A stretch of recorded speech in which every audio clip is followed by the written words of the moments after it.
Grades are a hot topic right now. The concern is my child going to be successful? Are they going to be able to get into the best college? And unfortunately, that's not what the children are thinking at all. They're putting the grades as an equivalent to their worthiness, who they are, how great they are. And unfortunately, we both have different ideas about grades.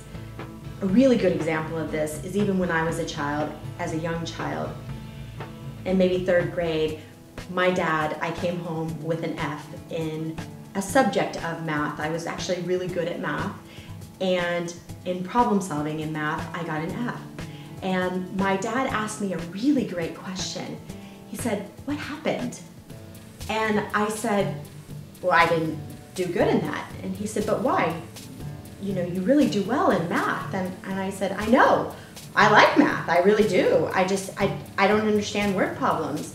I don't know why Susie would take 3 apples home and leave Tom with 4. Why?" And it was very confusing for my father in the moment because he didn't understand that I was actually more concerned about the characters of the story than the actual math problem. And so my dad would say, "That doesn't matter. We're talking about math." And I was more concerned about the people.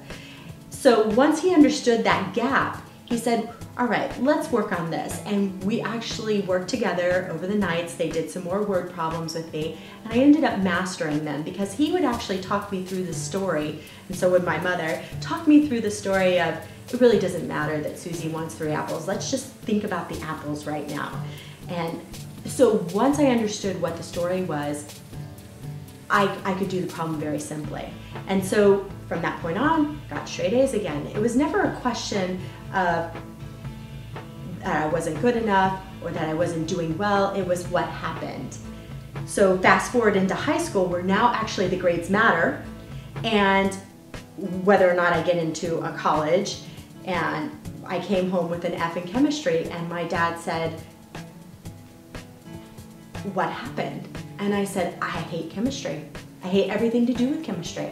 I don't like it. I'm not going to be a doctor. I'm not going to be a scientist. I don't understand it, and I don't want to understand it."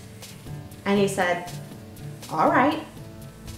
And he allowed me to have those consequences of having a bad grade in chemistry, moving on into college, and it really didn't affect me anyway. So he kind of let me have that experience. Moving in, I was moving on to adulthood anyway. He let me have that experience.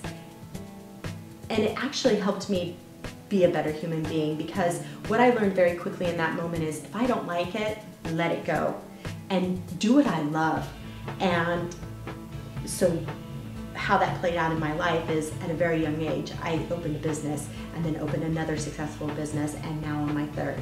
So did it make a difference that I did horrible in chemistry? Absolutely not. Absolutely not.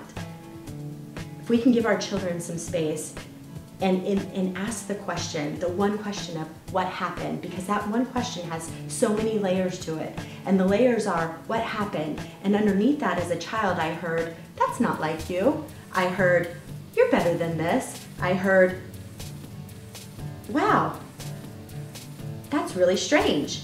It was almost questioning, the whole scenario was questioning what happened was different than you didn't do this good, or you're not good enough, or you're not worthy, or so. Even in that one question, he held me in a great space just by asking me what happened, and not coming from a space of anger or frustration. He wasn't in the space of grounding me, or because he knew even grounding me would not fix chemistry. It wouldn't fix it. It wouldn't fix it. And there was nothing he could do. The grade was done. Grade was already done. So let them have their experience. My space, where I come from in this situation, is your grade is your grade, and it's something that you're going to be living with, not me.